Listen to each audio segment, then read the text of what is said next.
Olá pessoal, sejam todos bem-vindos a mais um Psique em Xeque aqui nesse canal do YouTube. Peço a vocês, antes de mais nada, que se inscrevam no canal, ativem o sininho de notificações, deixem o seu like e deixem seu comentário embaixo, para nós alcançarmos a nossa meta de 1.000 inscritos e 4.000 horas ainda esse ano. Conto com a contribuição, com a cooperação de todos vocês. Enviem esses vídeos para mais pessoas, para que nós possamos aí atingir a nossa meta, ok? Para quem tem acompanhado aí no canal, nós estamos aí seguindo as obras completas do Freud e nós estamos lendo um texto de Freud que está no volume 6 da Companhia das Letras, está aqui, né? Esse volume 6 da Companhia das Letras, que é um texto intitulado aqui nesse volume de Os Meus Pontos de Vista sobre o Papel da Sexualidade na Etiologia das Neuroses, um texto de 1906 do Freud, a qual, na minha opinião, é fundamental para entendermos como que a sexualidade, como Freud entendia, né, que a sexualidade tinha ali um papel crucial, originário, dentro das afecções neuróticas, ok? Então nós paramos na página 357, nós vamos ler o primeiro parágrafo, porque o parágrafo anterior já começa na página 356. Nós acabamos ele no vídeo anterior e vamos continuar aqui nesse primeiro parágrafo da página 357 aqui desse volume da Companhia das Letras. Aí ele continua falando assim de como a neurose, né, vem de como que as vivências da sexualidade do sujeito, de como o sujeito lidar com isso, e do conflito que tem entre a libido, que vem aí de uma ordem do desejo inconsciente, se deparando com a realidade, com as exigências que a realidade impõe ao sujeito, então o eu tentando mediar isso, e esse conflito entre eu e o inconsciente é que produz, de onde advém então as afecções neuróticas. Lembrando que o conflito se dá por causa do desejo inconsciente de ordem sexual com a realidade que cobra do sujeito repressão, né, para que o sujeito não possa ali, vamos assim dizer, realizar e satisfazer todos e qualquer um de seus desejos, ok? Então ele é muito conflitante para a pessoa lidar com isso, ainda mais na infância, ok? Continuando então. Sem uma discussão detalhada de minhas ideias sobre a repressão, eu não poderei elucidar mais essa parte da teoria. Mas aqui deve bastar que eu remeta aos meus 3 ensaios sobre a teoria da sexualidade, em 1905, né, onde procurei lançar alguma luz, ainda que tênue, sobre os processos somáticos em que se deve buscar a essência da sexualidade. Ali mostrei que a disposição constitucional sexual das crianças é muito mais variada do que se podia esperar, que ela merece ser chamada de polimorficamente perversa, e que dela provém mediante a repressão de determinados componentes e assim chamada conduta normal da função sexual, assinalando as características infantis da sexualidade. Pude estabelecer uma conexão simples entre saúde, perversão e neurose. Ou seja, o Freud faz uma aproximação de uma pessoa que é saudável, de uma pessoa que apresenta traços de perversão, lembrando que perversão no sentido de estrutura clínica, não no sentido moral da palavra, né? Não é, como sempre digo, perversão não é sinônimo de perversidade, são duas coisas diferentes. Aqui não é um julgamento moral, aqui é de uma estruturação clínica, de como a pessoa lidar com a sexualidade e com a busca de prazer, de satisfação.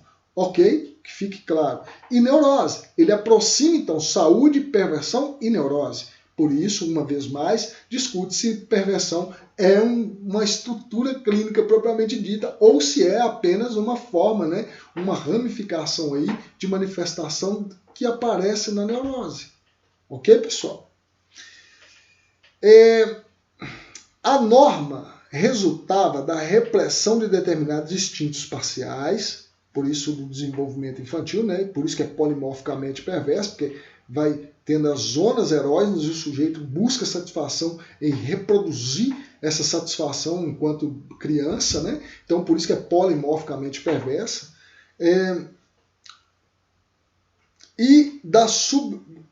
Eu vou reformular. A norma resultava da repressão de determinados instintos parciais e componentes da disposição infantil e da subordinação dos demais à primazia das zonas genitais, a serviço da função procriadora.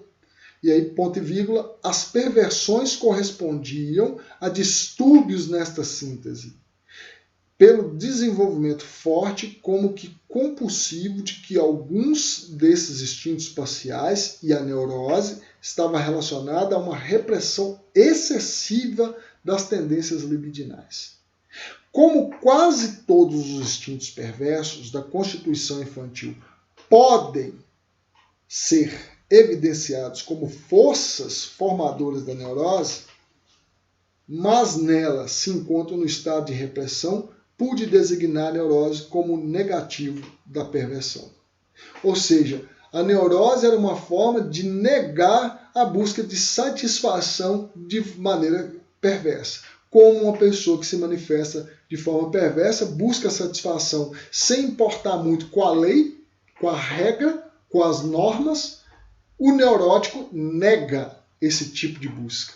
Contudo, aparece no neurótico traços disso. Né? Então, olha como é que é paradoxal. Depois o Freud desenvolve mais isso, mas como é que é paradoxal? Então, a negação da perversão está no caso em que a neurose busca, então, a pessoa recalca essa busca, né, de satisfação por meio dessas zonas erógenas, dessa forma de fixar-se nesses momentos de sua transição, dessa síntese, a qual Freud diz, dessa transição que se dá no desenvolvimento da sexualidade humana.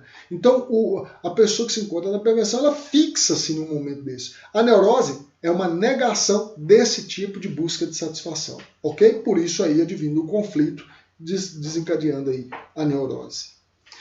Pelo menos é assim que eu leio, tá, gente? Depois deixem no comentário como vocês leem esse trecho aqui que o Freud coloca pra gente.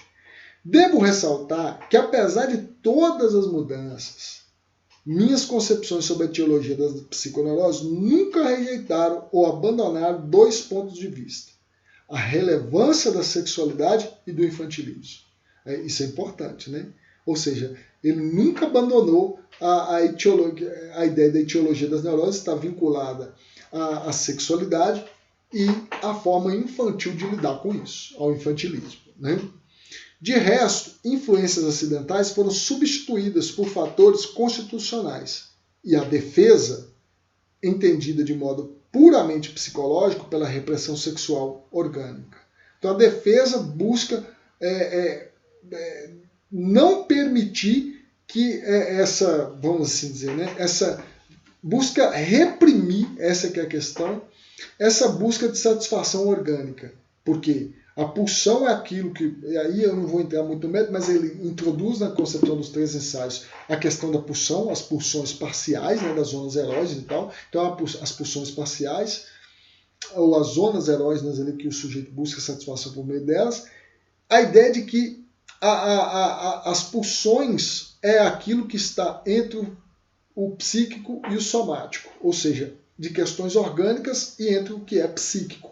Então, é aquilo que vem a mediar isso. Então, para ele nunca abandonou que isso tivesse, né, que a defesa aparece para barrar, para tentar impedir que essa pulsão manifeste de forma no corpo, ou seja, de satisfação orgânica, e que vem, muitas vezes, ali de questões também tidas como psíquicas. Por isso que está entre o que é somático e o que é psíquico, no caso a pulsão.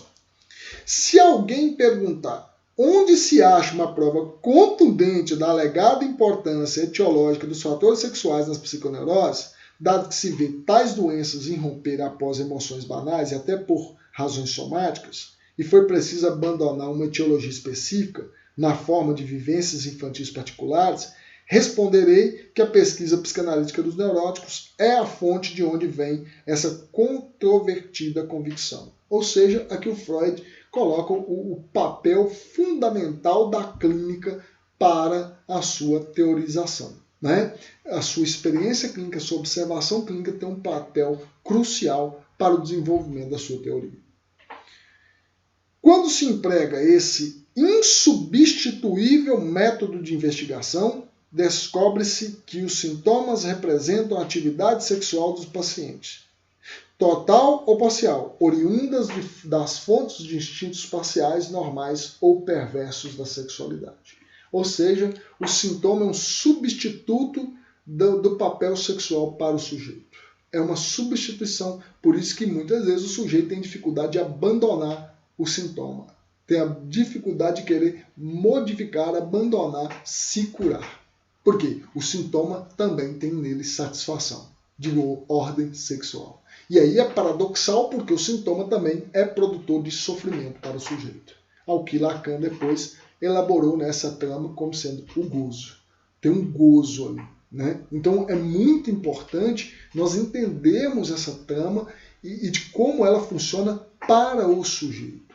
Como o sujeito lidar com o seu sintoma.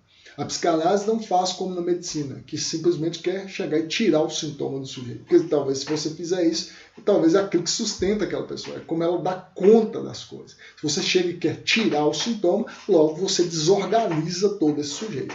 Vide os casos de psicose. Você tenta desfazer os delírios do psicótico, logo você pode desencadear nele ou nela uma crise psicótica, né? Porque é aquilo que ele sustenta, é o sintoma. Se você tenta tirar isso, é como o sujeito conseguiu se organizar. E ele muitas vezes se organiza em torno do sintoma. E é paradoxal, como eu falei, porque traz também sofrimento, mas é muito importante e não é a melhor maneira, talvez, da pessoa lidar com isso. Por isso, o método que ele falou, né, o método insubstituível, que é o caso que ele puxa a sardinha, no caso para a psicanálise, de como que a pessoa, talvez, dentro de uma análise, pode lidar com esses conflitos, lidar com essa circunstância de uma outra forma, produzindo nele ou nela transformações subjetivas para que consiga lidar com isso de uma outra maneira que não por via do sintoma. Ok?